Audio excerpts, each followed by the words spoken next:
Good evening or good morning. My name is Nicole Kant, and I am chairing this 9th AK patient event today. It is 6 o'clock here in Sydney and the morning in Europe.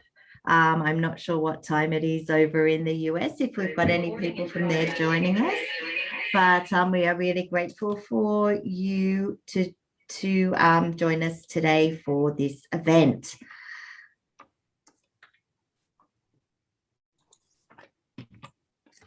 So just a little bit of housekeeping to start off with. If, as an attendee, if you could please keep your microphone mute. We have about 110 people registered, which is great. So we will have opportunity to do questions and answers at the end in the panel discussion. So in the Q&A section, you will see in the tab either at the top or the bottom of your screen, you'll be able to answer questions and also click on questions if you would like to, if you are in agreement with the question and would like to make it a favorite so we can prioritize those. There will be some polls during the event, and with the polls, if you could tick the most appropriate answer. We will be recording this event, so that recording will be available on YouTube, and you will get a link to that at the end of the event. So to start off with, we're just going to have a couple of quick polls to see who you are and where you are. So Ethan, if you could launch those two polls. So where in the world are you right now? And how best describes you?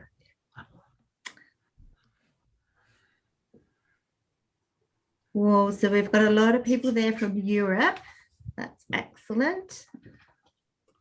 And a few from the Americas.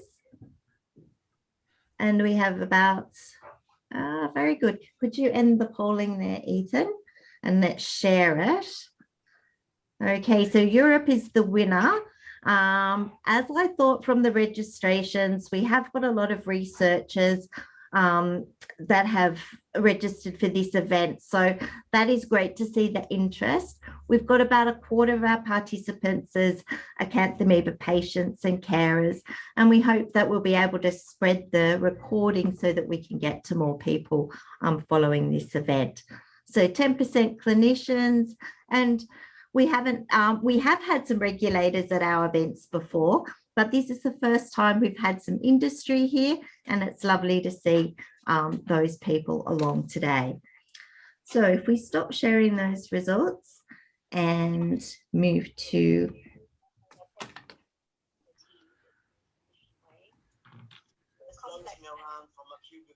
close that window.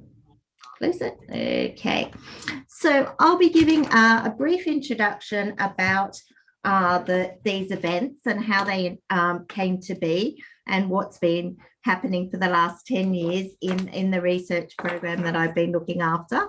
And I will then go hand the mic over to Ian Smith, who's the instigator of the Fight for Sight Acanthamoeba research funding scheme, and he will give a bit of a background about how that came about. And then we will have Debbie Nalder and Darren Ting, who have been awardees of the 2021 Fight for Sight Acanthamoeba grants.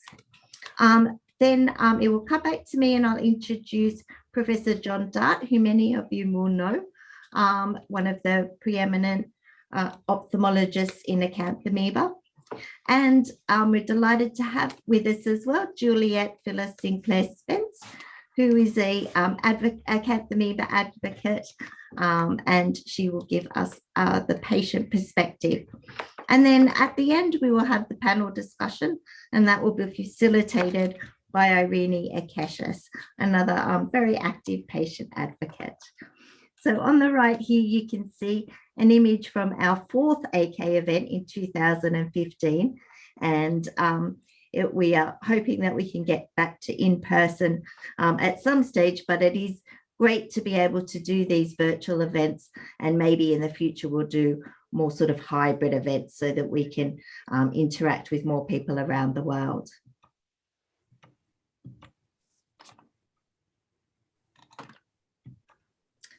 So at our first event, it was in October 2013 in London, and it was a General Cornea Day by Moorfields UCL Biomedical Research Centre. There was a movement in the UK to involve more patients in research, and as we were doing a research study at the time on acanthamoeba, they invited us to come along. So we had about 40 people, and we had a great sense of community amongst the patients and the family and friends with acanthamoeba. And we decided to harness that sense of community. And one of the things that a theme that we recognized that kept coming up in the event was that there wasn't credible information from a patient perspective about this rare disease. There was a lot of nasty stuff on the internet. And along with Irene, who authored this leaflet, it's about 6 or 7 pages long, but it's got so much richness of information and lots of information from the patient perspective.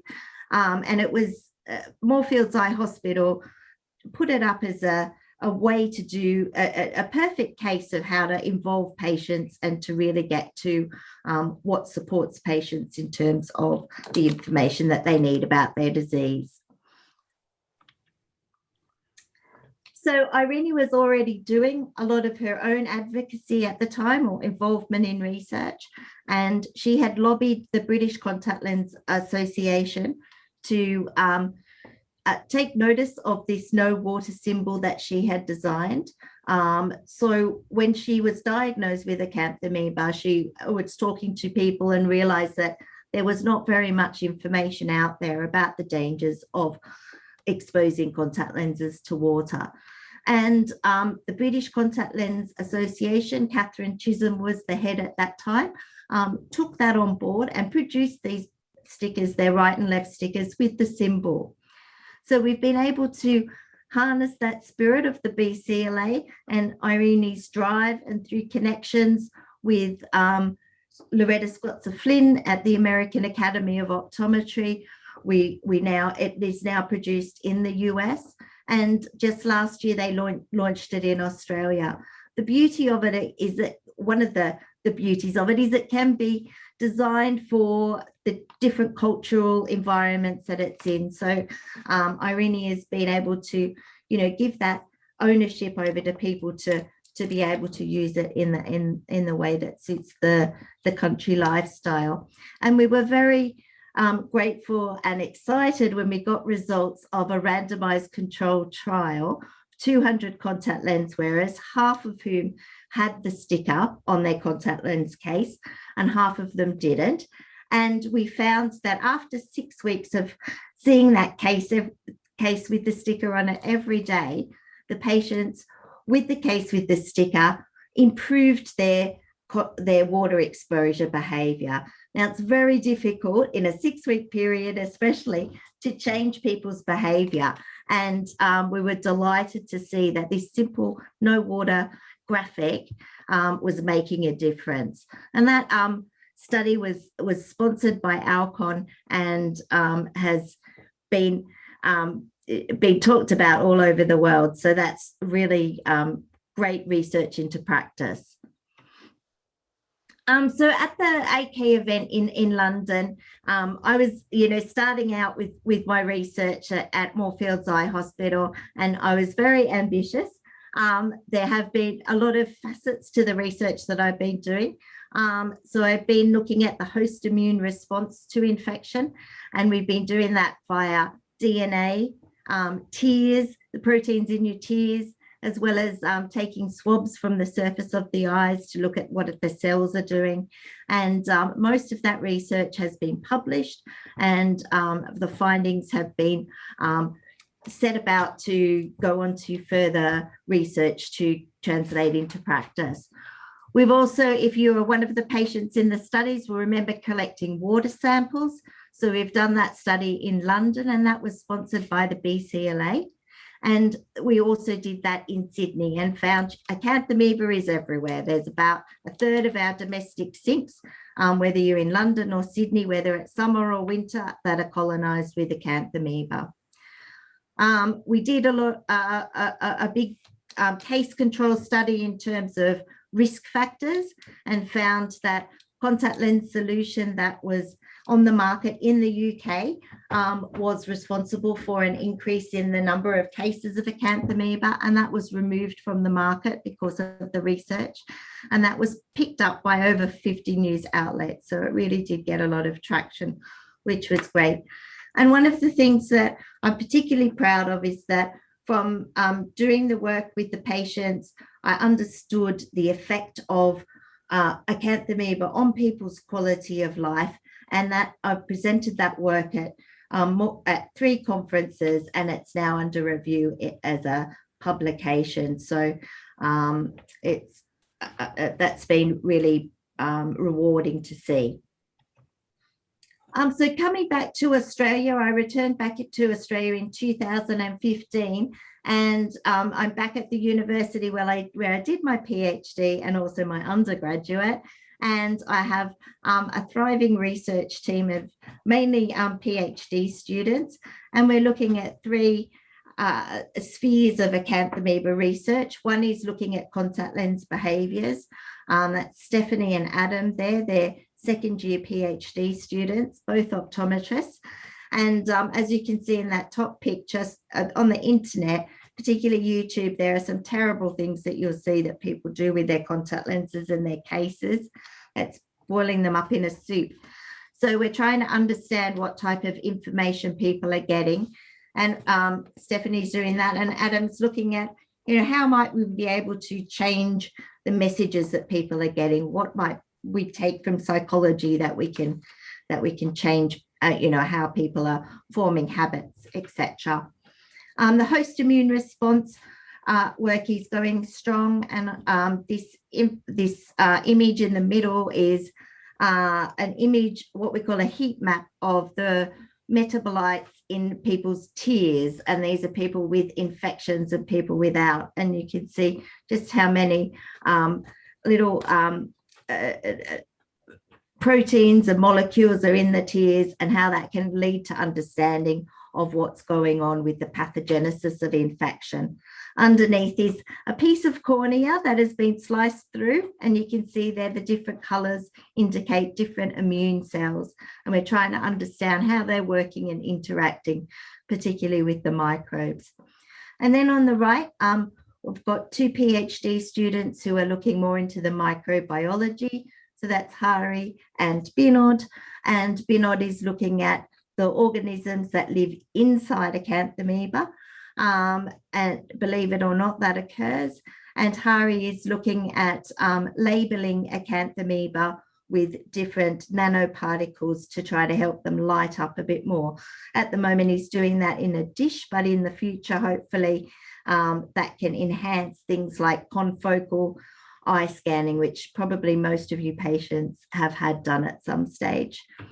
So that's it from me. I am now going to hand over to Ian, who will give a bit of background about the Fight for Sight funding schemes. Over to you, Ian. Okay. Right. All right, you need to stop sharing your screen, Nicole, and I can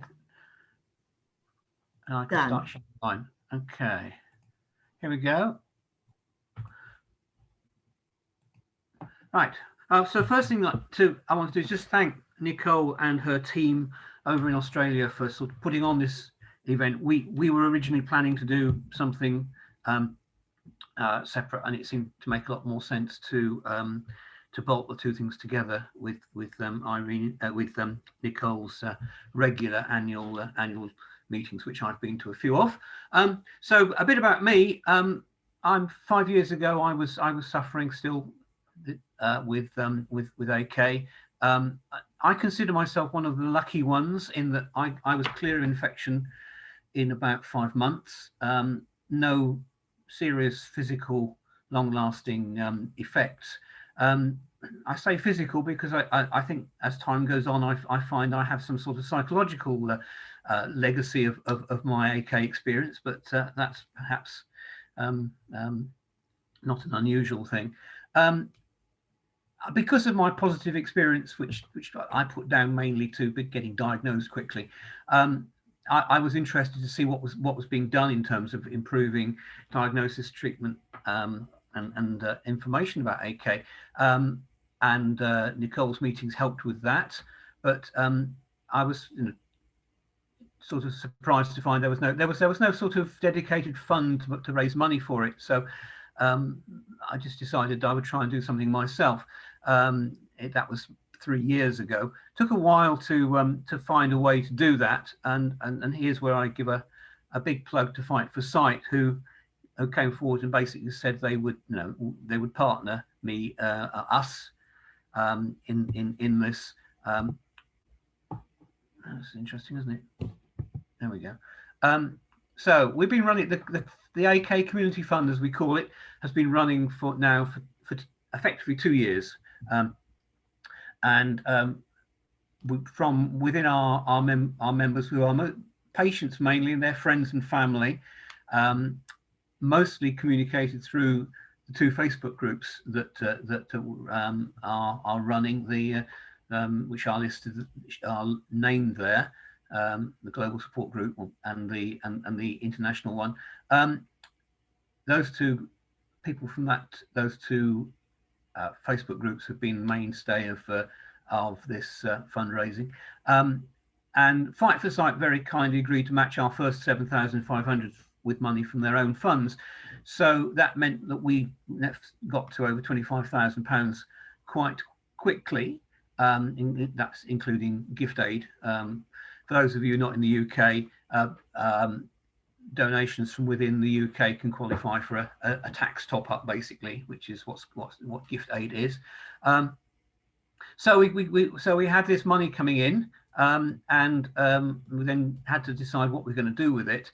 So from starting about a year ago, Fight for Sight started a program of asking for bids for particularly for a small project grant. That was for a £15,000 project, and it took a little while to find something. So that didn't happen until really about the end of last year, beginning of this year. And so the other thing that we decided we would do would basically provide some ongoing support for PhD studentship, which Fight for Sight have also found. And obviously we're not contributing the whole cost of that, but we hope to be funding that going forward. The other thing I would say is, I want to thank Fight for Sight for this. Not only have they been supporting us, providing us with a platform for fundraising, and giving us a contribution from their own funds, but they've also done some great outreach work, particularly last year, and got some great stories in the press about AK, which got coverage, not just in the UK, but also in North America as well. So that's a big sort of one of my pet topics. Really is about communication and outreach. So we then had the 2 projects, and we shared information about what the projects were within our community, but not being clinicians or medical people at all. We're just the patients, just the sufferers. It didn't really mean a lot. So we thought we should try and, first of all, get to meet the people who are going to be doing the work, and secondly, try and get some sort of understanding of what they're doing. So that's where this event has sort of, or this part of this event has come from. And look forward to hearing from Darren and Debbie, whom I've not met before, very shortly. Finally, just to say, for the patients here, particularly and their carers and families and so on, if you haven't done so already, please visit our donations page and share the information. I hope today will show that the money that people have contributed is going to make a real difference to fighting AK in the future. So please consider giving us some money. Basically, that's all I wanted to say. If I hand back to Nicole now, she can actually introduce the people who are going to be doing the work.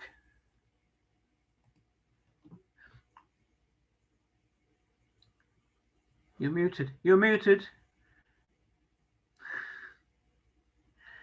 Nicole, you're muted. Mute. Okay. Thank you so much, Ian. That was fantastic. You've done some fantastic work in this space, and we are very grateful to Fight for Sight for coming on board and supporting this research. So it's my great honor to introduce you now to Dr. Debbie Nolder and Dr. Darren Ting. So these are both Fight for Sight awardees 2021. So Debbie is a microbiologist at the London School of Hygiene and Tropical Medicine, and she has been working in Acanthamoeba for a long time, and she has some awesome images and very interesting talk to give you. And then we will be followed by Darren Ting, who is the awardee of the Small Grant, and he will be talking about a new possibility for treatments for Acanthamoeba. So I will hand over now to Debbie. So if you'd like to share your screen, Debbie.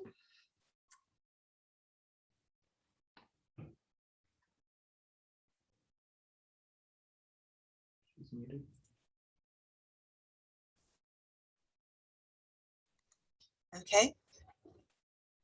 Hello, good morning, good evening, good middle of the night to some of you indeed. And thank you to Nicole and the team for the invitation to speak at this 9th patient Acanthamoeba keratitis event.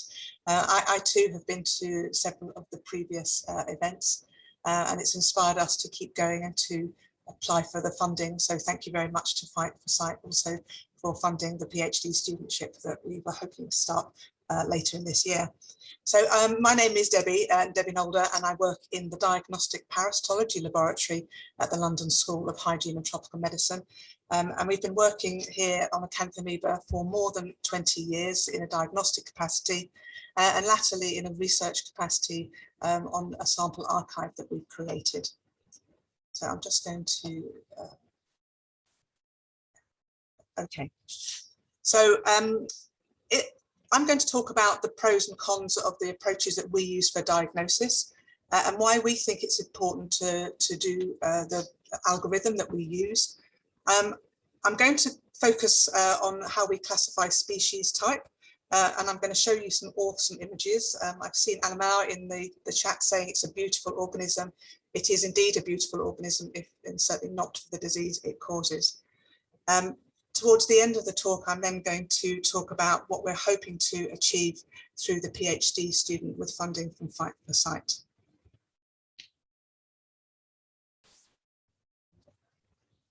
So I'm going to give you a broad outline of Acanthamoeba morphology for those of you who are not familiar. So Acanthamoeba are microscopic single-celled free-living amoebae that are found worldwide in many environments and water-based habitats. They exist in two stages, the trophozoite stage and the cyst stage.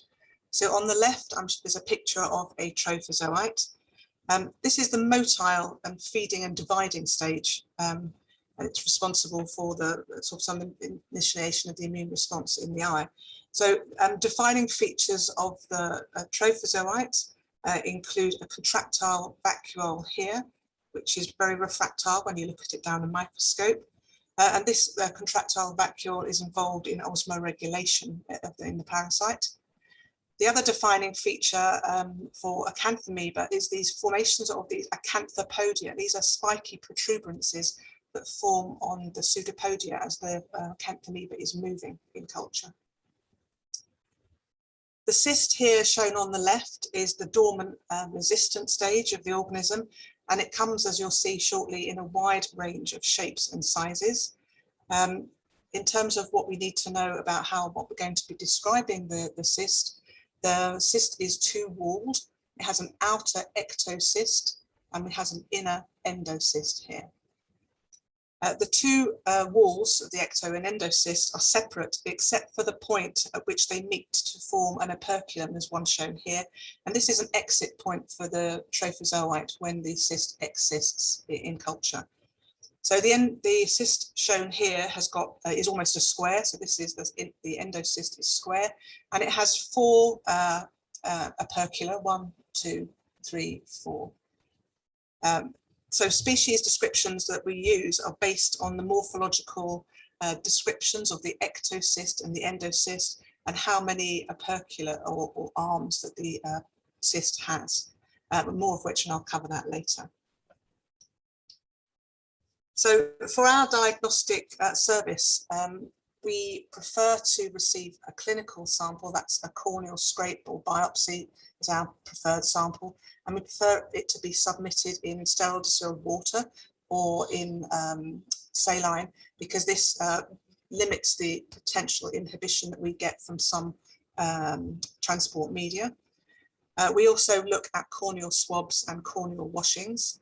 But we also still receive quite a lot of contact lens related samples, either the lenses themselves or used contact lens fluids or the cases that the contact lenses have been stored in. We also receive culture isolates for confirmation of species and or identity. So whichever samples we receive, we wash the sample or the contact lens.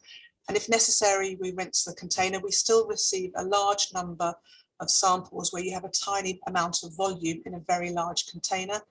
And often this means that the sample has dried somewhere on the inside of the container. So we solubilize it by adding some what we call Page's saline. Page's saline is a weak solution of saline, which is just used in Acanthamoeba research. So we rinse out the container and the sample itself. And then we spin it down in a centrifuge to form a deposit. And that deposit is the basis for our culture and for our PCR. Where we receive cultured isolates, we always subculture these onto our own media, because we find that the cysts can look different on different labs' media. So we always like to base the diagnosis on the media that we use. And in that regard, we make and quality control all of our media, so that we can make sure that it's consistent. And we have a control strain that we test on each batch, to make sure that our isolate looks the same and the media is performing correctly. So after spinning, what we do is we plate the deposit on a non-nutrient agar plate, which has been overlaid with a bacterial lawn. So in this top left image, we can see in the background here, this is bacterial lawn. And what we're looking for is we're scanning on low power for these tracks that you can see here in the agar lawn. And if you find these tracks, what we do is you look at the end, and usually at the end, there is a little trophozoite here. But to confirm that it's a trophozoite, we move to higher power, and we are looking for the contractile vacuole. So these are little contractile vacuoles here. Actually, down the microscope, these are alive. And you can see the vacuole expanding and contracting as it osmoregulates inside the parasite. So in this image here, this is taken a couple of days after we've set up the culture. This is probably day 1 after culture, and this is a couple of days. And here we can see lots of trophozoites that are feeding and dividing in an area where there's still quite a lot of bacteria for them to feed on. If there is no sign of, if we find trophozoites on day 1 or day 2, this is reported immediately to the lab, so treatment can be started if it hasn't been already. We don't wait for the cyst identity. We confirm Acanthamoeba from the trophozoite stage. But if it's negative, we will continue to look at the plate for several more days, up to about 6 days, to ensure before we call it negative. Most samples will come up in 1 to 2 days, but occasionally we have samples that do come up a little bit later. To absolutely confirm that it's an Acanthamoeba, what you can do is you can make a scrape. Sorry, let me get that. You can make a scrape from this area and look down on the microscope side at higher power and look for those spiky Acanthopodia. They are characteristic of the genus. So here's a picture of a completed culture. So after the food source starts to become depleted, the cysts start to form. And this particular image is one of a sample that we call Acanthamoeba hatcheti. And here you see lots of sort of triangular type cysts and also a lot of trophozoites. Culturing also allows us to tell if there's more than one type of cyst present. And we do see, certainly in contact lens samples, we do see often more than one type of Acanthamoeba in that mixture. So there are good points then to culture. The culture provides us with an isolate, which allows us to do further study. And this is what these cultures that we biobanked are going to be the basis of our PhD studentship.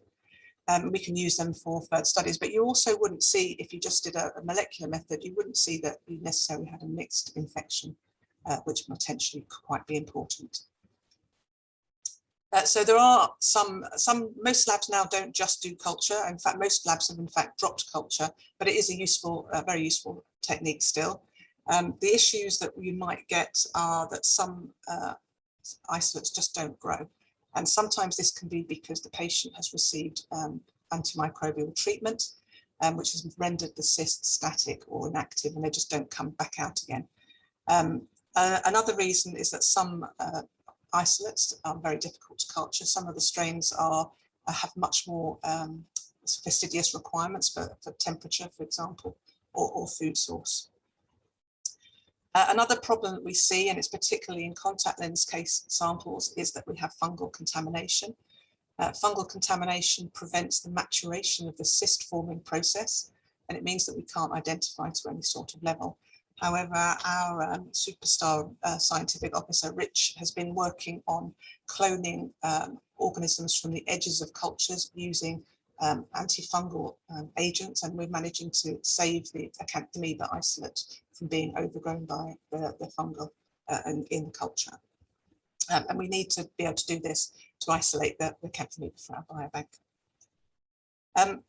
Lastly, another issue that we're going to take into account, which may come into importance later in the PhD project, is that when you culture things, you select. So it might be that one isolate in a mixed cut sample will isolate better than the others by culture. And so culturing, in that case, this sample would outgrow anything else that's in the sample. So we've also got the DNA from the original sample that we can then PCR later in the project to see if in fact there's more than one thing there. So we've been describing Acanthamoeba for many years now, and we've collected a large sample archive. So we've been storing them on ADAR, and Rich is employed as a scientific officer who's been expanding the archive and getting everything resurrected, ready for our PhD project and student to start later in the year. This is an image that's showing you the main types of images of cyst types that we see in our laboratory. And these are taken with a type of microscopy called phase contrast or differential interference phase contrast. These were taken by Claire Rogers, who's head of the teaching and diagnostic unit here and also an Acanthamoeba expert. So this type of microscopy sort of makes the cyst features more three-dimensional and makes them stand out. But this is a schematic showing how we classify the different species or type identities in the isolates that we see. So we've based our species designations on the two major sources of morphological keys. And these are the classifications of Poussard and Pons from 1977, who described three main groups of Acanthamoeba, and also another key by Page, 1976. So looking at the images, for example, this is what we call a hatcheti. It has a triangular or a square shape. Sometimes it can be a mixture of those, like both. There are 3 to 4 points in these, and it's a triangular or square.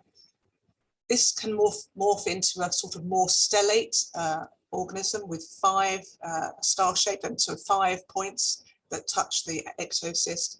And this is what we call Acanthamoeba polyphaga. But in reality, this is likely to be contain a large number of different species, and we are now starting to investigate the different species that might be present in what we call this Acanthamoeba polyphaga group. We find that organisms with 5 or 6 rays or arms can be very pleomorphic, and the presentation is quite variable. Polyphaga is probably the species that we see the most of, or that we describe the most. And in fact, we're now moving over to describing things as Acanthamoeba polyphaga-like, or morphology most like, because we know that we're not getting this identity exactly right. So the other species that we see an awful lot of, and which many researchers have found to be the most pathogenic, is Acanthamoeba castellani. This is even more stellate, and it has sort of 6 to 8 arms. This is sort of very short, blunt arms here, 6 to 8 of them. And again, we see quite a lot of these. We have also seen fewer but significant numbers of Astronixus. This is a very stellate, large cyst. This belongs to the Poussard and Pons group 1. We've all seen this mostly from clinical isolates, so that's fine. And then the other group of organisms that we occasionally see, not very often, are the Acanthamoeba palestinensis or Culbertsoni group. These are group 3, Poussard and Pons, and these are quite difficult to grow. And they also have one of them, I can't remember which way around it is, one of them grows at 37 and the other one does not. So this is a way of differentiating them morphologically in culture. The problems we have then with the classification system that we're using, we're happy that what we classify is consistent, but what we don't know is if we're right.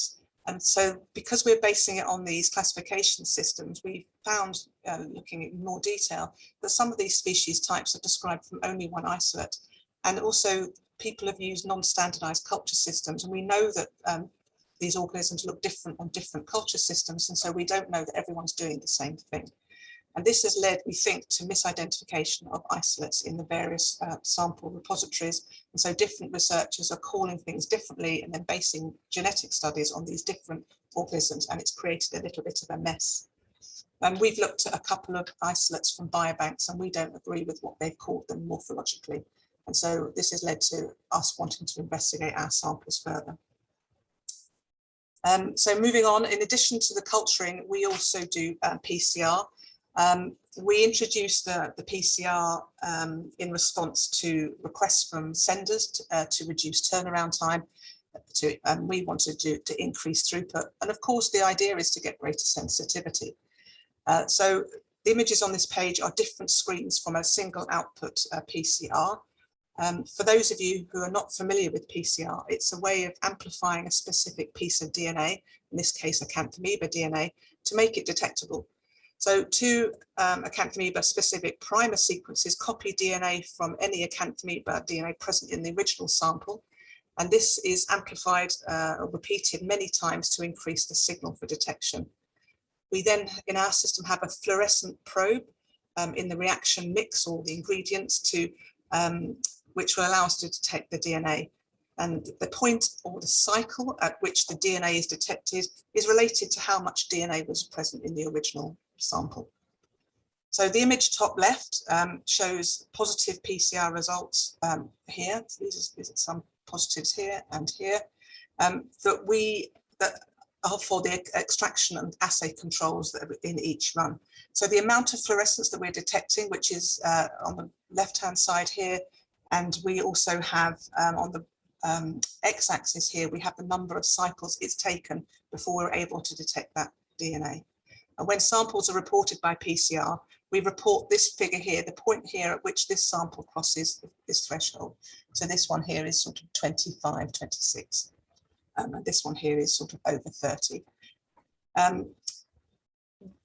The extraction and assay controls tell us that these parts of our run have worked. But we also include a set of Acanthamoeba standards in the run, shown here on the bottom left, which allows us to estimate the amount of DNA and hence organisms in the sample. We also include an internal control for each sample to allow us to detect any inhibition. And this might be caused by things like rust, which is formed from leaving the scalpel in the sample container, but also some of the transport media that we see cause inhibition in this assay. So once we're happy that everything's working, we can then look at the patient results. So here on the right is picture showing the results of 8 patients or 8 samples. Anything that's underneath this threshold on a flat line is negative for PCR detection. We have one sample, which is sample 8, which is giving both. We run everything in pairs, and both samples are clearly positive, and this is a positive result. So we would report a positive result immediately, as well as giving, even if the culture result was negative, as long as we were happy that that result was correct. So this will detect down to 1 cyst in a sample. We've made a limiting dilution cysts, and in fact the culture is also works at 1 cyst per sample. So we were quite surprised when we did these that the culture and the PCR are not actually that different in sensitivity. So in practice, although it's a faster technique, we actually have to batch our samples. So because otherwise it's just not efficient and too expensive. So we try to do our samples we don't once to twice a week. And sometimes the culture is positive first, and sometimes the PCR is positive first. Most of our samples are positive in both PCR and culture. But PCR can be inhibited by sample contents, as I've mentioned. The downside of a PCR is it only tells you to the genus level. And if it's negative, it might not be actually negative. If it's not, if it's an unusual acanthamoeba, it might not be picked up in the PCR. So we, after extensive validation, we've decided to continue using this combined algorithm, A, because we want to keep the isolates, but B, we want to have the DNA for further studies. Debbie, it's Nicole. Yes. Sorry, could I ask you to wrap up a little bit? It's so interesting. Yeah. We have Darren next, and I know he's got to get back to clinic. Okay. So can I just show one more slide then? Absolutely. Let me show one more slide. Yeah. Thank you. What I want to show you is the range then of the samples that we've received in over a 4-year period, which is quite staggering. So this is a slide of a positive samples 2014 to mid-18. We've isolated 395 positives from just over 3,500 samples submitted. We're getting a positivity rate of 11.3% in our culture system. And we've picked up lots of different interesting features that we intend to look at in the Fight for Sight grant. We've got most of these isolates, or the forms of these isolates in culture, and the Fight for Sight grant is looking to classify these organisms genetically and morphologically, in enabling us hopefully to look at drug sensitivities in fresh clinical isolates to enable us to be able to generate data on better drug profiles for patient treatment, and also when hopefully to identify those samples that are particularly pathogenic and that we might be able to design a different diagnostic technique for. I'll leave out the complicated ones at the end. And just to thank, please, people, Nicole, yourself, and the UK patient group. It was both of you who have really encouraged us to, inspired us, in fact, to apply for funding and see how important it is. Meeting the patients really is an eye-opener to see how this disease affects patients, and how many psychological problems, as Ian mentioned, it can cause later down the line. These patients, we often see the same patient several times in the diagnosis, because it's quite difficult, as you know, to treat. I work with some great colleagues in the reference laboratory, and the PhD project, we have a great team on board. We have Professor Colin Sutherland, who's a drug resistance and a protist expert. He's the project co-supervisor with me. Professor Susanna Campino is a genomics specialist. We're looking at genomic analysis as well as genetic analysis. And we have as our collaborator, Professor Fiona Henriquez, who's spoken previously at the Acanthamoeba meetings. And she's our project collaborator on therapeutics and endosomes. And the PhD student is going to spend some time up with her in Scotland, learning all about how to do drug sensitivity testing. And then finally, I'd like to thank Fight for Sight for providing PhD funding for us. And that picture on the right is Professor David Warhurst, who was one of the forerunners in Acanthamoeba research and started the Acanthamoeba reference unit, who unfortunately died earlier this year. A great loss to parasitology. Okay, thank you. Thank you so much, Debbie. That was so I'm sorry, interesting. So it's I'm so excited to try and present everything I had. I know, it's so interesting. I'm sure there'll be there's questions coming up about drug sensitivity, so start thinking through that. And that was a lovely tribute at the end. Next we're going to move on to Darren Ting. So Darren is coming to us from the clinics up at the Eye Hospital in Nottingham. So Darren, thank you so much for joining us. We probably won't see Darren, but we're hoping to see his slides. So Darren, would you like to start sharing your screen now? Yeah, thank you so much, Nicole. Yeah, sorry about the video, the camera, for some reason it's not working, but I'll share my slides now.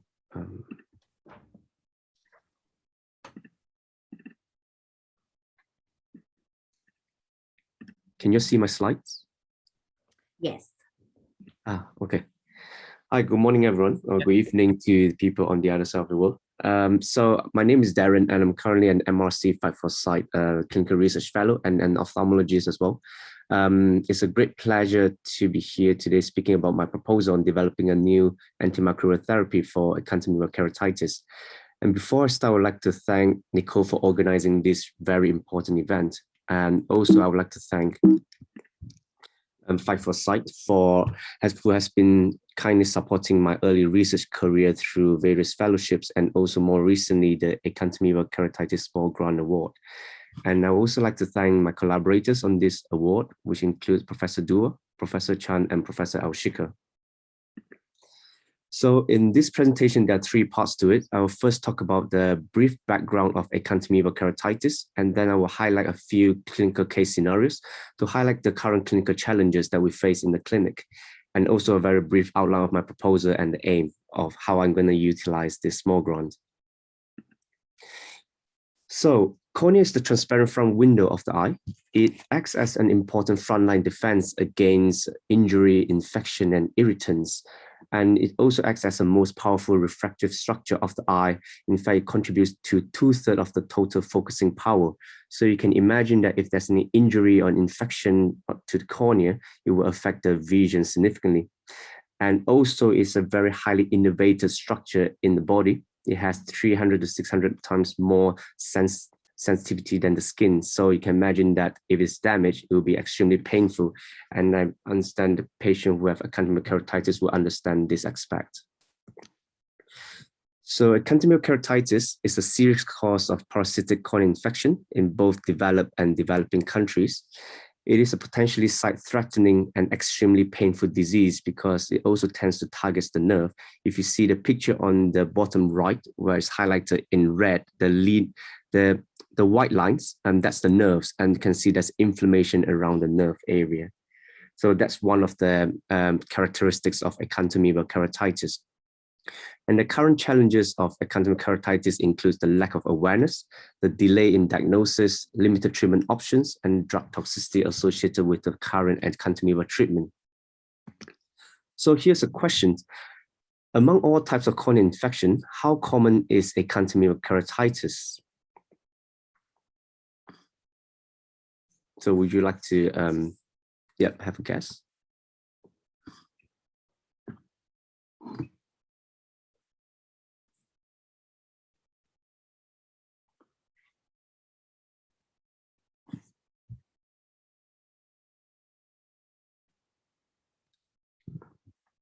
Yep, that's correct. So yeah, I think most of the people got it right. So acanthamoeba, in fact, is a very uncommon corneal infection compared to bacterial or fungal infection that we most commonly seen in the clinic. And it's only 0 to 5% of all cases. So 2 years ago, Professor Stapleton's group, including Nicole and the team, has conducted 10-year studies looking at the corneal infection at Queensland, and they found that acanthamoeba keratitis only accounts for 1% of all cases. Recently, we also conducted a 12-year study looking at the corneal infection and the incidence and the profile of corneal infection in Nottingham, and we found that acanthamoeba accounts for only 4% of all cases. We recently also conducted an updated review on 26 large studies across the world, and we found that most of the studies reported 0 to 5% of acanthamoeba keratitis in all their cases. So This highlights that cantilever is a less common condition, which may explain the lack of awareness of this condition and the lack of research and also the commercial interest in this area. In fact, many of our patients, when they come to the clinic with acanthamoeba keratitis, they have not heard of this condition until they have the infection, even they are contact lens wearer. So the current medical management of acanthamoeba keratitis mainly include the bigonides, which include PHMB and chlorhexidine, or diamidines, which includes brolin and hexamidine. So all these are antiseptic treatment. And other treatment includes voriconazole, which is an antifungal treatment, and miltefosine, which is an antiparasitic medication, which has been used to treat other types of parasitic infection. So for successful management of acanthamoeba keratitis requires the eradication of both trophozoites and cysts. So trophozoite, as Debbie has mentioned in her previous presentation, is the active form of the acanthamoeba, and cyst is the dormant form of the acanthamoeba. So in particular, the cysts are resistant to most antibiotics, biocides, and contact lens solution, and it is also the main reason for the treatment failure that we see in the clinic. So I would now like to highlight two cases to highlight the clinical challenge that we face in the clinic. So this first patient is a contact lens wearer and presents to the eye emergency department with this corneal appearance. I understand there are a diverse group of audience in the audience, so I won't go into the details, but I would just like to highlight the important points. So this is I'm not sure if you can see my cursor. So this is the cornea, this is the cornea infection area. And you can see there's a lot of stainings with two areas of epithelial defect at the outer area. So the patient, based on this appearance, the patient was treated with antiviral treatment as a herpetic simplex, like a cold sore infection, and subsequently also started on steroids to treat for the inflammation. The patient has some slight improvement initially, but then over the next few months, it has progressed to this, which has got worse. And it is at this point, which is 6 months after the initial treatment, that the diagnosis of acanthamoeba keratitis has been confirmed. So you can start to see these white changes, which is the starting of what we call the ring infiltrate, which is one of the characteristics of acanthamoeba keratitis. So after the diagnosis, then the patient was started on intensive anti-acanthamoeba treatment, which includes PHMB, chlorhexidine, brolin, and voriconazole. And after 3 years of long duration of treatment, this is what we arrived at. And now the eye is much more settled, but the patient vision at the moment is hand movement and is awaiting for a cornea transplant. So this case, I aim to highlight that acanthamoeba keratitis poses significant diagnostic challenge, and also the delay in diagnosis can lead to significant challenges to the treatment and affects the outcome. And hopefully Debbie's research would be able to further improve our diagnostic approach in the future. So in 2018, 2-3 years ago, Nicole and Professor Dodd's group has conducted a study of 194 patients looking at the risk factors for bad outcomes. And what they found is that for the bad outcome is predicted by the use of steroids before acanthamoeba treatment, symptoms more than a month, and age more than 34 years old, or presence of severe inflammatory complications. So in my first case, you can see that the patients tick all the boxes. And fortunately, after 3 years of treatment, we were able to achieve a control of the condition. So now case 2, this is also a contact lens wearer present to us with a few days history of eye pain. It's been treated with antibiotics for bacterial infection, and a few days later, came back to the eye emergency department again with worsening of symptoms, and this is what it shows. You can see that these white lines, which is the inflammation around the nerves, and this is one of the very classical signs of acanthamoeba keratitis. And in view of these signs, the patient was started immediately on the acanthamoeba treatment, which is about 4 or 5 days right after the symptoms. So the patient was started on hourly anti-acanthamoeba treatment, which includes PHMB and brolin. However, the patient continued to progress despite the treatment, and hence we then add on voriconazole and also chlorhexidine.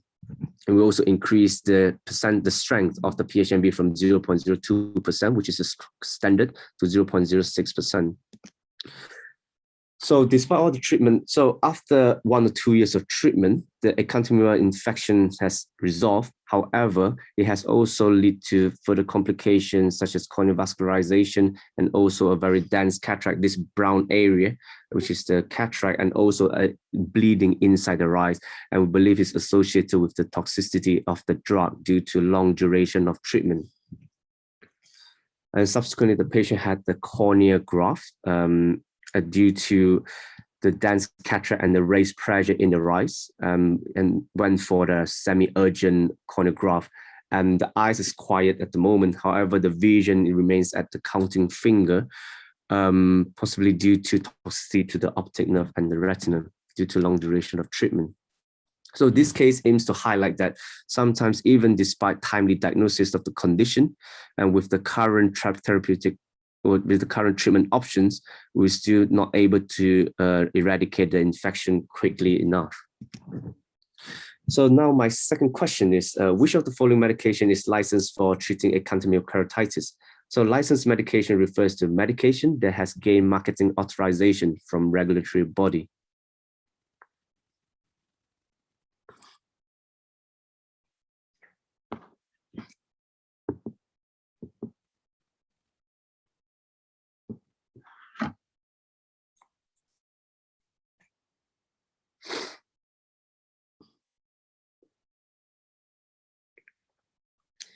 Yep, so I think 50% of the people got the answer correct. So in fact, so basically all the treatment that we are currently using in the clinic, none of them are licensed for treating acanthamoeba keratitis.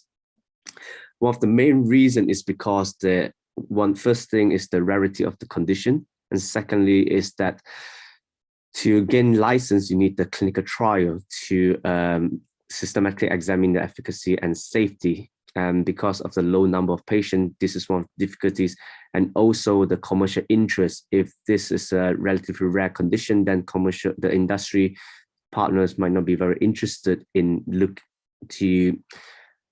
to further develop this product. However, we all know that at the moment, Professor Darts are currently conducting the ODAC trial, investigating the efficacy of the high concentration poly, the PHMB, looking at the efficacy and safety, and hopefully we'll be seeing the results very soon. So that brings to the aim of my project is to develop a new class of anti-acanthamoeba treatment based on the antimicrobial peptide. So what are antimicrobial peptides? So they are small proteins that are present in the body, and they are important components of the innate immune system. They are usually positively charged and hydrophobic, and they have been shown to demonstrate broad spectrum antimicrobial activity against a wide range of organisms, which includes bacteria, fungus, acanthamoeba, and virus. And they also have a low risk of antimicrobial resistance. They've also been shown to play important roles during corneal infection. And so far, during my Fight for Sight MRC fellowship, we have successfully developed a range of antimicrobial peptides for treating bacterial keratitis. And now I aim to extend this therapy to looking at treating acanthamoeba keratitis. So far, these are two of our peptide. The green one, the peptide 23, which is the second generation peptide, showed moderate efficacy against the trophozoite. You can see that the curve, looking at the efficacy at 50%, looking at the dotted lines, you can see that to achieve 50% efficacy, the treatment concentration required for AMP23 is about 20 microgram per mil. And after further optimization of the peptide leading to AMP57, you can see that the curve has become much steeper now. And to achieve 50%, we only require 1 microgram per mil. So demonstrating that this potentially may serve as a promising therapy. And we have also, since the start of the small grant award, we have also investigated AMP57 in the against the cysts, and we showed that the AMP57 was able to kill the cysts at 50 microgram per mil. So at the moment, we are continuing further refining the molecules utilizing the grant that's been awarded, and hopefully we'll be able to bring a new treatment in the future. So in summary, acanthamoeba keratitis is a rare but important cause of corneal infection. It poses significant challenges in diagnosis and treatment, and further improvement in the diagnosis and treatment is required. And I hope that the AMP-based treatment may serve as a novel treatment for acanthamoeba keratitis in the future. Thank you very much.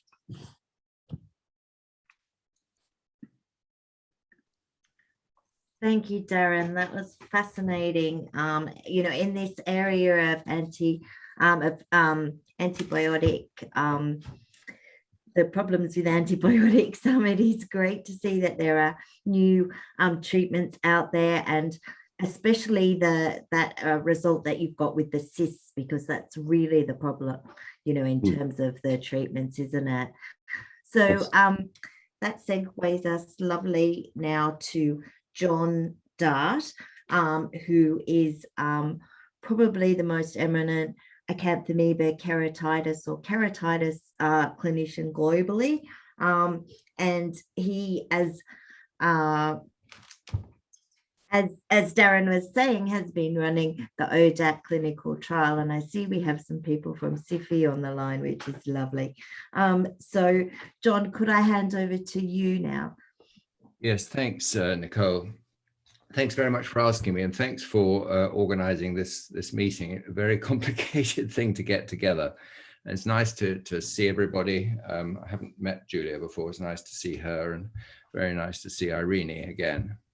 And we need to have that coffee fairly soon, Irene. I think I'll just talk briefly about the ODAC study. This has been, this was actually an initiative of CFI's, which I joined with them in 2007. So it's 14 years now that we started planning this. And CFI, I think, did this because of interest largely. They were supplying PHMB to Italian clinicians for the management of acanthamoeba. You may not know that PHMB was introduced at Moorfields in 1993, I think. I was the senior author on the first paper. And there's very little evidence that PHMB has, there's any resistance to PHMB amongst acanthamoeba isolates. And also Darren mentioned that toxicity was potentially the cause of a lot of side effects. And I think that's unlikely, at least with biguanides, because they just don't penetrate very well. And I think it's dangerous to assume that a lot of the cataract and the posterior segment problems are due to the drug rather than to the disease. We don't know for sure, but studies like the ODAC study will help. Well, briefly, in this 14 years, we've gone to the European Medicines Agency to plan a study which would allow licensing of PHMB as a pharmaceutical. Currently, it's not licensed as a drug, it's a disinfectant. And CFI have been very successful in getting an EU grant with a bit of help from me and others. That was worth about $4.5 million, but the studies run over slightly, and CFI have continue to support the clinical trial since the grant expired. And this grant has taken us right through from a rat model through short-term rabbit, long-term rabbit, and a human phase 1 study in volunteers to establish short-term safety of intensive treatment, which was done and published actually last year in the British Journal of Ophthalmology. And we've now just, we completed the recruitment for the phase 3 study, which compares PHMB 0.08%. That was the most, the highest concentration that we felt was safe and showed was safe to use in the human phase 1 volunteer study. And that's been compared as monotherapy. That's a single drug against PHMB 0.02% and propamidine, which is probably the most widely used combination worldwide. We finished recruiting for the study in November. There's been a runoff period because the patients that were recruited in November have to complete the study. And we're now just locking the data, and we expect to have the data completely locked on the 7th of July. and CEFI tell me that we will get some of the initial data as soon as August. We have some interesting findings already. We know that the medical cure rate overall, we don't know which patients are on what, but overall we have a medical cure rate of 90%. And that's far better than we were expecting from the retrospective studies we did, which gave medical cure rates at 12 months of just less than 70%. And that may be due to the fact that those were retrospective studies in part and had a bias towards the most severely affected patients.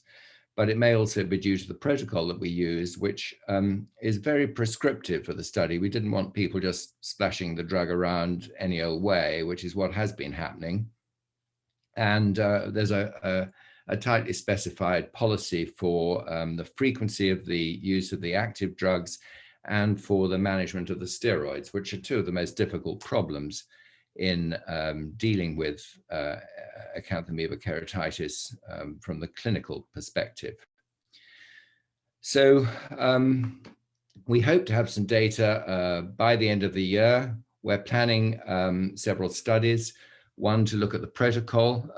We can compare conventional therapy 0.02% PHMB and Broline with the retrospective in the study with the retrospective data, which will give us a good idea of how effective the protocol has been. The protocol may become a gold standard, or at least give clinicians a much better idea, particularly those who aren't used to treating the disease, a much better idea of how to go about managing the disease, which I think will be a major help to patients. We'll then be, we'll also be looking, of course, at the results of the study to see whether the more concentrated formulation and monotherapy, which is easier to use, is going to be more effective or not, or safer or not, compared to PHMB 0.02 and propamidine.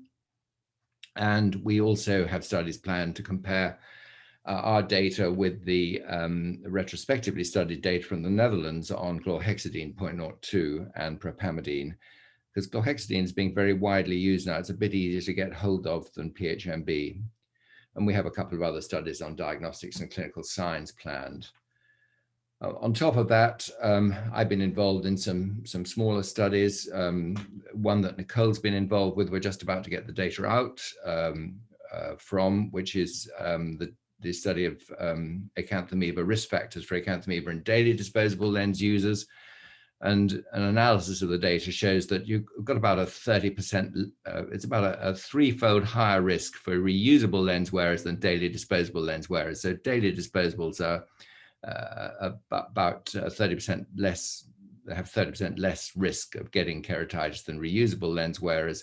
And we've shown for the first time significantly that showering in lenses, we've previously shown that hand hygiene, swimming and bathing in contact lenses were risk factors for amoeba, but showering has now come out if you shower in your contact lenses. So that's a new piece of work. And we're also looking to see whether the outbreak in the UK of AK, which led to up to 60 cases a year at Moorfields back in about 2015-16, the numbers have I've just got the numbers out for 2019 and 2018, 19, 20, and it's about halved since then. And that's probably due to withdrawal of the Oxipol disinfectant solution, which was the major component in Synergy and in Easy Vision All Purpose. So that's something we're looking at. So that really wraps up where I am at the moment with the research we're doing in the disease. Thanks. Thanks, John. That's an amazing amount of work that you're doing in this space. And I think the patients will understand, you know, how much of bonus it's going to be to have a licensed product. I remember being at Moorfields when there was a problem with the supply of PHMB, and you know, it just threw people into so much stress. So it will be great to see that, and gold standards of protocols, you know, are gold. Okay, fantastic. So next, let's move on to Juliet Biller-Sinclair Spence, who will give us the patient perspective and the acanthamoeba advocacy spin. Thank you, Juliet. Thank you. Thank you for the invitation. And oh, I go emotional. And thank you for caring about AK warriors, as I say. Let me share my screen. Can you see it? Yes, you can. Make a short story about myself. I got AK in 2017. I call myself lucky because within 2 weeks I was diagnosed with AK, and 2 weeks later I got a therapeutical transplant, which helped me take the eating pain out, save my vision and eye. And that day that I got my therapeutical transplant, in the news was Irene talking about her advocacy, and I was inspired about it. So based on that, and once I recovered, I decided I wanted to do something similar and raise awareness. So what is the mission of Acanthomeba Advocate? Is to educate, to prevent, to raise awareness, and to support. How do we do that? Through contact lens users, educate and prevent, remind them the do's and don'ts, tell them healthy contact lenses equals happy eyes. Medical field, and Darren mentioned a lot of it right now, which I was happy to hear. It's a rare disease, but it's becoming common in contact lens users. It's difficult to diagnose. Please rule out AK before giving steroids. There's no standard protocol for treatment. It's a puzzle game. If you're not an expert on AK, get advice from one or refer to one. Extreme pain, it's eating pain and the trigeminal nerve pain. We need pain management, and it's a must. We shouldn't be begging for it. It involves not only the eye, but the body and the mind. Our energy is -10 and we are depressed. We do need mental health support. And as Ian said, it even stays with us after the journey. So some PST. And it affects our finance, our cost of the treatment, losing your job. So it's really a huge effect. We also have, for the contact lens manufacturers, educate and prevent and raise awareness. Don't assume everybody knows. Help them bring the message. And an image in the contact lens packaging, box, in the casing, in the solution, individual plastic container, leaflets, and website. Here is an example. And there is a poll for you that I've asked.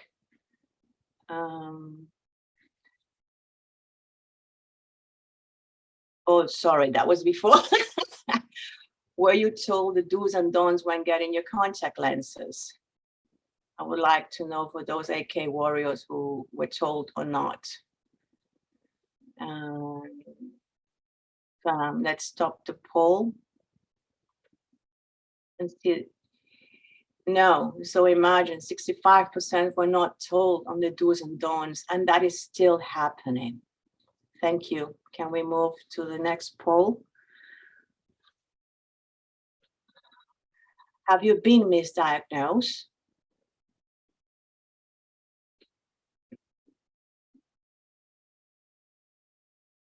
Can we close the poll, please? Yes, imagine 63% of people have been misdiagnosed, and that is still happening. And even though AK has been there for many years, it scares that still people are struggling to be diagnosed. And last but not least, the next poll. Which is the best way to advise contact lens users about never letting water encounter your contact lens? What do you think it is?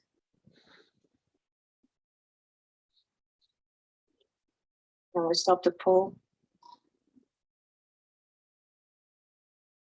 Via the packaging from the contact lens manufacturer. This is good to hear because it's a very important message for the manufacturers. Thank you. And also for AK warriors and their families and friends, we want to be there to support them as they feel lost and afraid when they are diagnosed, so they know they're not alone. How are we doing this? We've created a logo that raises awareness about the dangers of letting water come in contact with your contact lens, and is a friendly reminder. We create infographic because nowadays too many time on the screen we don't read, we get tired. So by creating an image with the text, it becomes more creative and clear, bringing a message. These are different examples depending on the target group because you need a different type of language. And created a platform, a website with key information on Acanthomova, easy to find for AK Warrior families and friends and anyone who wants to educate about it. Facebook page account, so it's accessible on the search engine for Facebook. So information, research, testimonial news is there. And if you're going through it, let you know you're not alone. And Instagram, the same, we are there, but also many optometrists, ophthalmologists, and contact lens are present there. So it's really a good way to raise awareness. And I've found many AK warriors that do not have Facebook and want to support one-to-one via this channel. And Twitter, just sharing and making visible about AK. Also, we've joined forces with CIFI and created AK Warrior Patient Experience, giving a face and a voice behind the AK journey, making it human and showing the impact it has not only on the eye. Also, they have declared the commitment on Acanthomova keratitis, as well as recognizing it as an eye disorder within the corporate side and sharing the patient experience. And that is very important for all AK warriors. We also have a channel to share not only the video we've made together, but all other videos concerning AK. And support groups, last but not least, there are many support groups out there around what I found through Facebook. We are 7 right now with around 2,500 people. And that could be a mixture of AK warriors, family, friends, or some other groups let researchers, optometrists, and doctors join. There are also Facebook pages, Facebook group open, so people can create awareness, and Facebook pages, even in Poland and Portuguese. So a WhatsApp group in Brazil. And there are several blogs, websites, and I bet there are many more, but we're still searching on them to share them because the aim is to share. And from a perspective point of view, on a professional profile in LinkedIn, to raise awareness, give it a face, share information, build a network, and connect with the different stakeholders. Make it visible. AK is real, AK exists. We need to raise awareness. And here are different social media links that is being created, link all onto one brand. And last but not least, together we can accomplish more. Thank you for listening.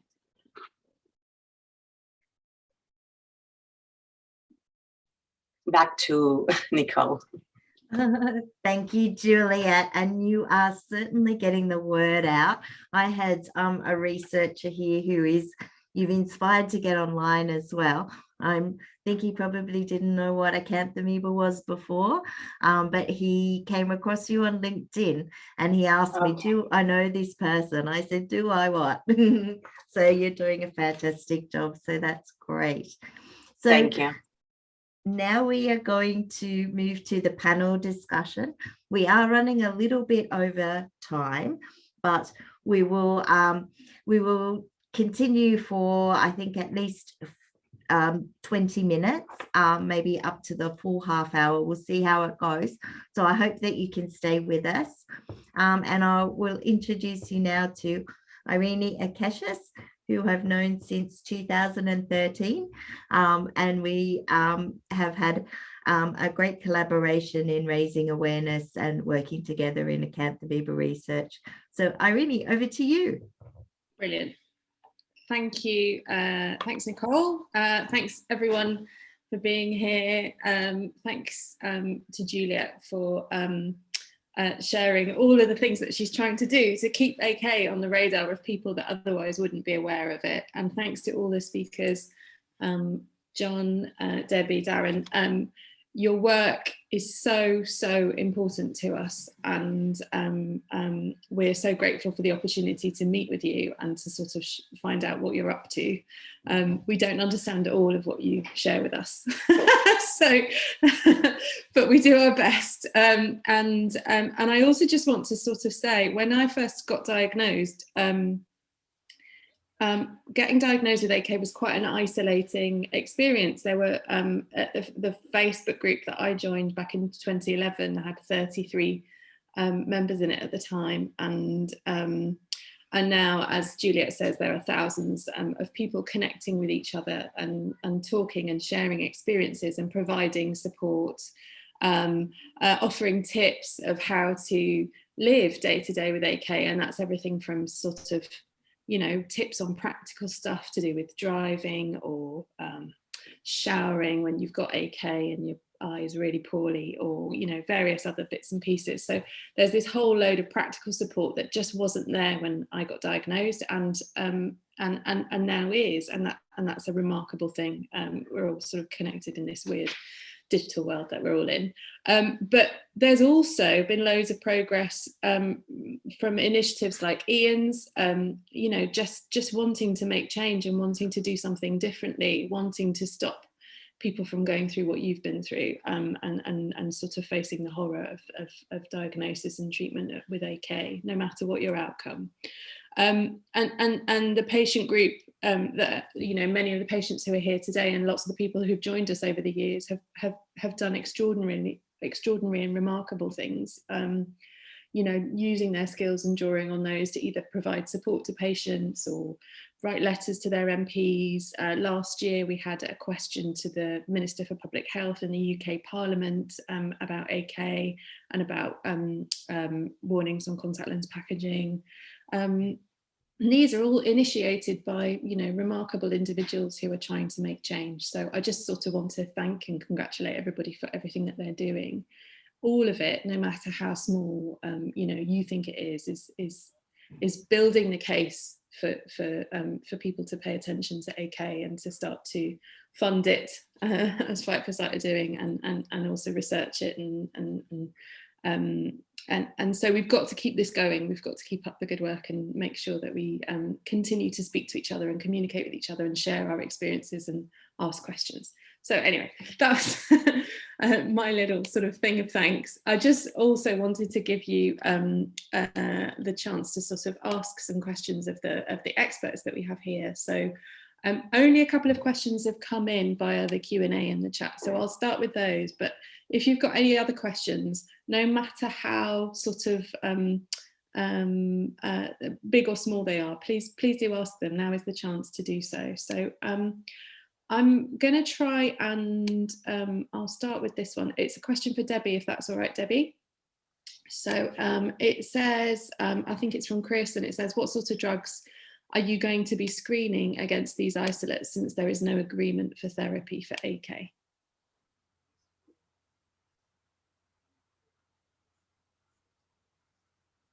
That is a very good question, and it's not one which I'm afraid I'm not able to answer. So Professor Fiona Enriquez is hopefully on the call. I don't think she'll be able to. Is she able to speak? Because Fiona is leading our drug susceptibility testing. Is Fiona on the call? I think she might not be able to speak because she's not one of the panelists. But Fiona, would you mind putting your an answer to that in the chat, and then I can read it out for everybody. Hi everybody. I can speak. Oh, great. I just did it, magic. Thanks. Thanks for the question. It's great to be here, and what a wonderful event this is to bring everybody together. So we are very conscious that around the world there are a number of different therapies happening. And obviously, as we've heard from Darren and other researchers as well, are looking at experimental compounds as well that we hope to either repurpose for AK or create new medicines as well. So ultimately, in this PhD project, we will be looking at focusing on what is currently utilised from chlorhexidine PHMB and miltefosine, voriconazole, to also utilising also other experimental compounds as well. So there will be a wide range of different susceptibility testing that we'll be attempting. I hope that answers that question, Chris. Could I just say, Nicole, that it's not entirely true that there isn't any consensus about which drugs should be used, because the Food and Drug Administration website makes it pretty clear that, you know, a biguanide should be used, either PHMB or chlorhexidine, as does the College of Ophthalmologists. So there's a bit of a consensus anyway, based on the large amount of published but retrospective literature, and the ODAC trial will be only the second randomized controlled trial. The first one looked at chlorhexidine versus PHMB and didn't show any difference. Mhm. Brilliant, thank you. Thanks, John. I'm going to move on to a question that we had in the chat. I didn't take a note of who said it, so apologies for that, but I'll just read it out, and then perhaps some of the clinicians that are with us can help answer that. So my husband got an emergency cornea transplant recently at UCSF, California, and I'm wondering if there's a way to get a drug sensitivity test done on these acanthamoeba found in the tissue that was removed from his eye. So I don't know, Parwaz or John, if you've got any. Maybe we'll go to Parwaz first. Yeah, I mean, the problem really is when you've got the tissue, it's the just residual cysts. You may not be able to culture anything out of those. So you need to be able to culture viable organisms, really, presumably to test the sensitivity to any particular agents. As Debbie's already pointed out, she's got these cultures, but I don't think they do any direct sensitivities of the drug in vitro in the laboratory. So as far as I know, I mean, there's no way of really testing, because you haven't got any viable organisms in there, unless of course the infection is so active that you can culture it out, but I doubt it very much. Usually most of these patients have been treated with lots of anti-acanthamoebal treatments and other therapies. And but you know, I've only had limited experience. We've only done probably about 3 or 4 corneal transplants on patients with AK. Okay. So John? I can't answer more than that. Anything that you want to add? But John might know more. Well, we've done regrettably large numbers of transplants, and we used to test.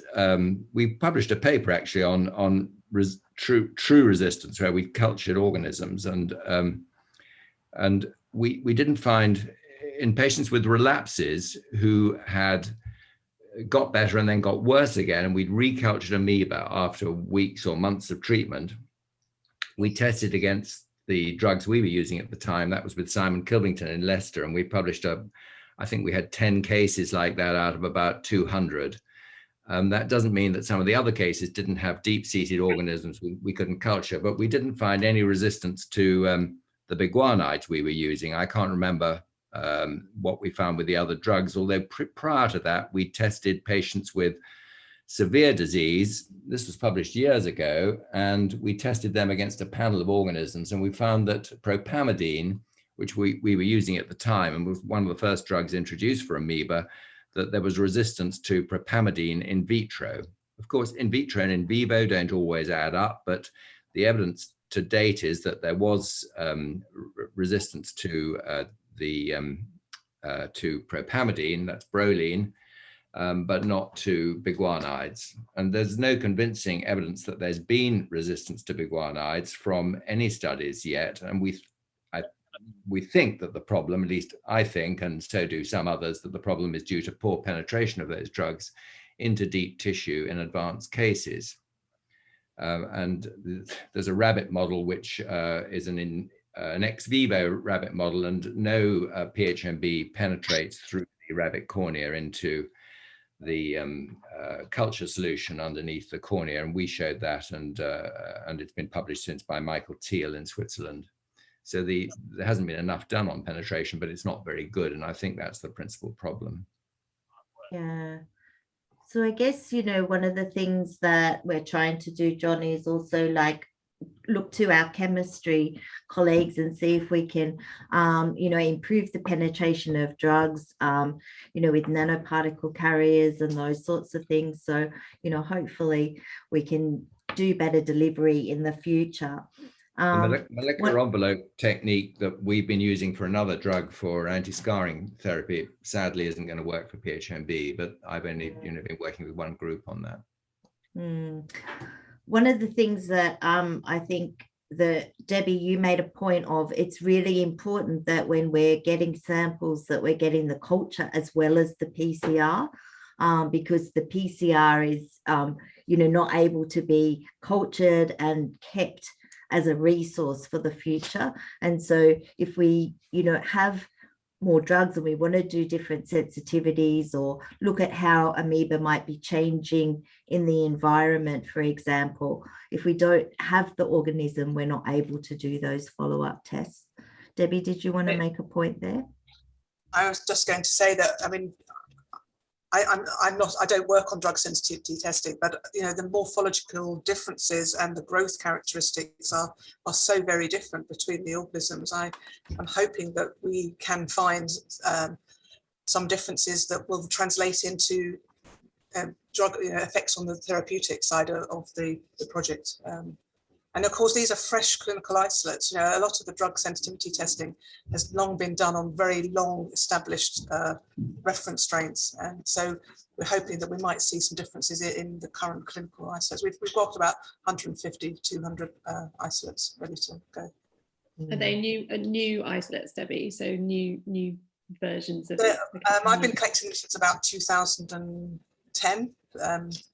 And just an interesting point that we found this week is some of them had dried up so we keep them on culture plates, and some of them are dried up into little crisps. And Rich, our scientific officer, has managed to resurrect dry acanthamoeba that are 10 years old. Wow. So this is how long they can last for in the environment. They really are very, very stable. And they're giving the same phenotype morphologically as they did when we very first isolated them. So yeah, some of them are from this week, some of them are from several years ago. But they're all sort of what we call primary. John? I'd asked Debbie this question earlier in a chat, and I think that it's important to make the point that PCR doesn't distinguish between live and dead organisms, and that's a big problem for clinicians. So, if you're going to establish whether you've got a true relapse due to a resurgence of viable organisms in the cornea, you do need a culture. Isn't that correct, Debbie? It is, yes. We've found both. The reason we're continuing to do both, because both have similar sensitivities, both techniques, is that we've found culture positive PCR negatives, but we've also found quite a significant number of PCR positive culture negative isolates. And so they're both important for different reasons. And some of them might be low numbers of cysts in the way we process the sample, but also it might be due to an unusual acanthamoeba or previous antimicrobial therapy. So it's important, I think, to do both. Well, and it gives you a nice culturing. I think if I had to pick one, I would go with culturing. Well, in our hospital, we use culture PCR and IBCM on any patient with keratitis who's not improving at 5 days, and on all the herpes patients if they're not improving at 2 weeks. We've had very few late diagnoses since we introduced that policy several years ago. We've audited that. It's working much better. Yeah. Oh, yes, I think your hand up. Yeah, I've got a question for Debbie. What's the role of endosymbionts, bacteria? Because quite often, clinically, we see patients with polymicrobial infection. They have a culture of bacteria as well as acanthamoeba. And we've got this, I've seen work from Bascom Palmer showing that endosymbionts are found, especially the DNA, in many acanthamoeba isolates. And I don't know whether they behave differently when they've been in that environment. Are they more aggressive in their nature? I mean, there's a suggestion of that. What do you feel about that? 100 questions in one there.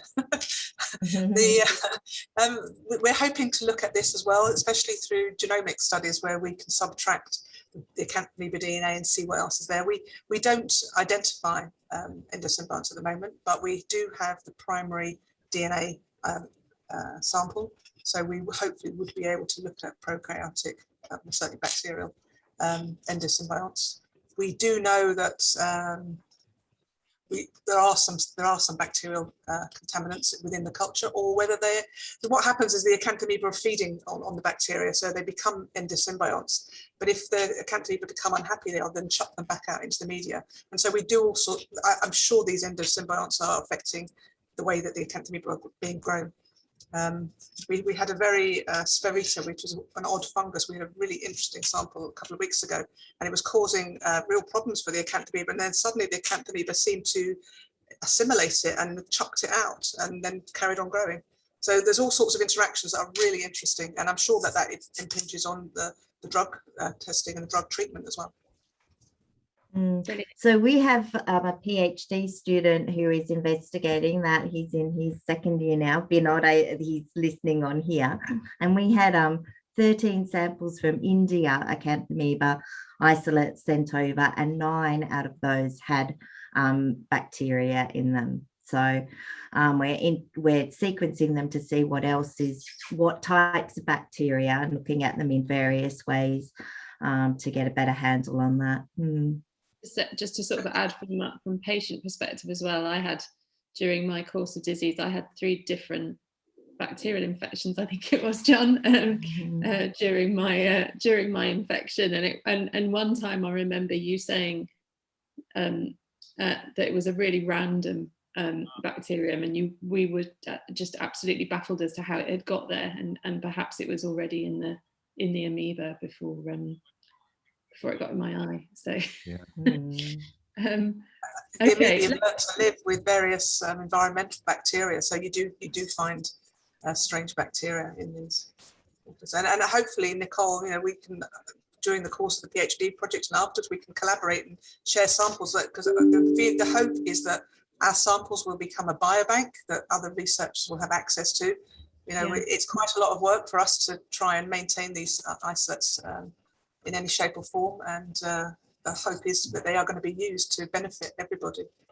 Yeah, absolutely. I'm going to switch, just because I know I'm conscious of time. I'm going to. Oh, sorry, John. Do you just want to come in with something? Well, I was asked earlier about drug effectiveness, and I think it's just important to remember that having an effective drug doesn't necessarily mean you're going to get better, because it was 12% of our patients, of a couple of hundred we looked at, who had a severe inflammatory response. And now that COVID's been around, I think people will understand that a bit better, because the patients who get really bad disease with COVID are the ones who go down with severe pneumonia and generalized inflammation. That happens in amoeba too.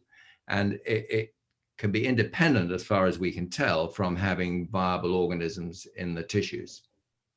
So that problem is going to be addressed to some extent, we hope, in a grant that's being put out by Jeremy Keenan from University of California, San Francisco, to the NIH funding body there. We've agreed to participate in that, which is looking at randomizing patients to steroids and no steroids after the first month, to see what the effect of steroids is, because it's not always detrimental. In fact, certainly isn't, I don't think, detrimental after, providing you've treated the disease first. So that's an important question, which will be addressed in a clinical trial, we hope, if they get the funding later this year. Brilliant. Okay, I'm going to move us on to a question about or the topic of pain management. So obviously this came up in Juliet's talk. It comes up again and again, particularly in the Facebook groups and in the chat between patients, that some of them, in fact, are sort of begging for pain relief from their clinicians, and I sort of read in the way that Acanthamoeba is often described, is that the pain is out proportion to the clinical signs that you see when you're examining the patient. So I just want to sort of throw it open to everybody, clinicians possibly, to sort of comment on how you provide effective pain management for AK patients, and what the right ways of doing that are. Don't know which one of you wants to go first. Well, I don't know what the right way of doing it is, but it's something that I realized years ago was very important. And emphasize that to my junior colleagues and consultant colleagues at Moorfields looking after amoeba patients. And we use a combination of non-steroidal anti-inflammatories, usually cocodamol in its various different strengths, and a zopiclone sleeping tablet for people who are having trouble sleeping. They're very low addiction, you know, to zopiclone, and for you know, use for 1 to 2 months, I think is not a problem. So that's how I've been managing it. But I'm very aware of the problem for patients, and I have emphasized that to clinicians referring in patients too, where the pain hasn't been managed well.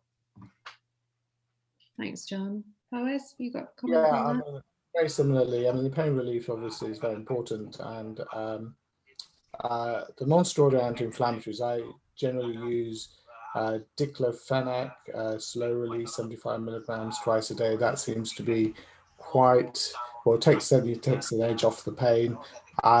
There could be relative merits of other non-steroidal anti-inflammatories. I mean, you can use ibuprofen, but I haven't found it as strong as diclofenac. But you know, there's a whole range of them.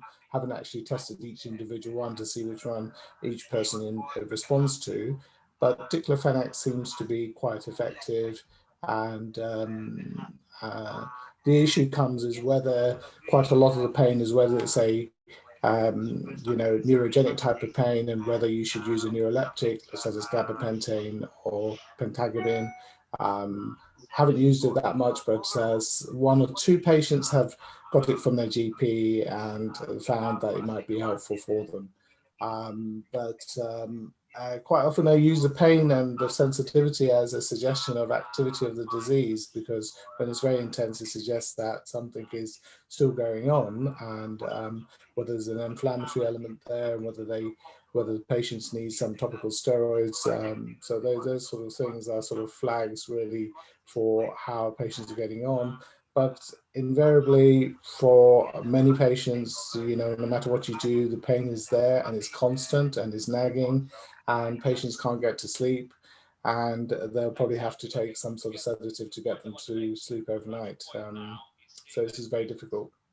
Yeah, zopiclone was my friend for sleeping when I was experiencing the really bad pain of AK and then scleritis on top. And John, I've heard you say in previous events that we've run about, as Powers says, getting on top of the inflammation is often the way that you get on top of the pain. Exactly. Yeah, I think from my own perspective, I think, you know, the inflammation is one of the major drivers of the pain. I'm not sure whether, you know, the perineuritis is anything to do with it, actually, because you see enough patients who have perineuritis and who don't have any pain. So I think that's another potential misstatement, that the nerve pain is due to the perineural inflammation. Great. Okay. How are we doing for time, Nicole? Have we got time for a couple more? Or? I think a couple more. We're about 15 minutes over time, so maybe we can wrap up in about 5 minutes. Irene, Ian West has got I've got to go. I'm just saying goodbye. Oh, you've got to go. Thank you so much, Ian. Thanks, Ian. Thank you. I was just going to say, just to reiterate that it's important to make an early diagnosis. And one thing we learned from the ODAC trial that we've been doing with John is that the value of in vivo confocal microscopy. If you've got it available, then you get almost a, you know, basically getting an instant sort of diagnosis, and that sort of speeds up the whole process. You need to do culture and you need to do PCR. All of those things are valuable. But IVCM is by far the most effective way of pinning this down and getting on the right treatment earlier. And you know, if you can catch it early, if you catch it in the first couple of weeks or so, the better. If it's beyond, if you get these patients that have been referred on or been mismanaged and taken over, you know, it's taken several weeks or months to treat or present, then those have an adverse outcome and they're very difficult to manage. But the ones that were treated early on generally do very well. You know, getting that diagnosis and having a confocal microscope is really important, and knowing how to use it is really important. So that's my key take-home message about it. and perhaps also using long-term antibiotics as well with the patients because of this potential factor of endosymbionts and the fact that, you know, the cornea is basically culture medium and bacteria, the acanthamoeba feed on the bacteria. So if you get rid of the bacteria, you get rid of the feeding source for the acanthamoeba. That's our theory anyway. And perhaps you can get everything under control. And then you've got to get antibiotics that penetrate through, that work intracellularly and not outside the cell, because the bacteria might be harbored within the acanthamoeba and they need to be eliminated. So that's my take on it. You know, luckily most of our patients do generally well. Of course, they may all slip over to Moorfields, and so we don't see the really bad cases, perhaps. But you know, anyone's I receiving. think we do. Yeah, I definitely, you know, early diagnosis, but I guess we do see, you know, those patients that are diagnosed early that still sort of have a very inflammatory pathway, and certainly the TEER and the genetic studies showing up a clear signal for an increase in inflammatory mediators in the interleukins that may be, you know, a factor there. Yeah, I'm kind of, so I was very early diagnosis at Moorfields and a daily disposables wearer, and and should have done really well, but did really badly. So I think there's so much that we need to find out, which is why I encourage you all to keep doing your brilliant research and important work to try and get to the bottom of why it's happening to some people worse than others, I think. Yeah. Great. So I think we'll end it there. So I would like to say thank you so very much to all of our speakers, to Fight for Sight, who have been awesome at helping us put this event on, and funding these two new schemes. It's fantastic. Thank you to Ethan, who I've had here in my office, who's been doing a great job of running the polls and calming my nerves. So thank you once again. I just had one slide to share, if it'll come up here, just a plug for share my screen.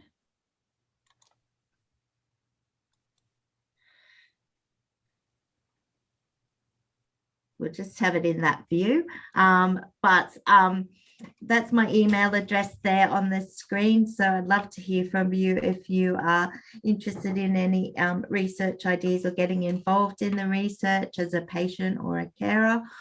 In terms of advocacy, Juliet has a wonderful setup, a website. She's on every social media platform. Please reach out to her. There are several acanthamoeba funds set up, but certainly Ian, with partnering with Fight for Sight, has been very effective, and I would encourage you to have a look there. And if you have skills, you know, in terms of video editing, other ways that you think you'd like to contribute, please do let us know. It doesn't always need to be cash and money. So we will send some details out in the follow-up survey, and we have recorded tonight's event, so we will be uploading it onto YouTube. We'll leave it there for 6 months and see how we go with views, and then if we're finding that, you know, it's very user-friendly and people like it, we'll try to cut it down into smaller chunks and put it up on a dedicated YouTube site. So thank you once again, and we hope that you'll be able to support us in these events in the future. We would hope to hold another one next year, and maybe it will be in a hybrid type setting, but definitely we will try to do some type of event where we have a virtual component so we can link more people in. So thank you, everybody.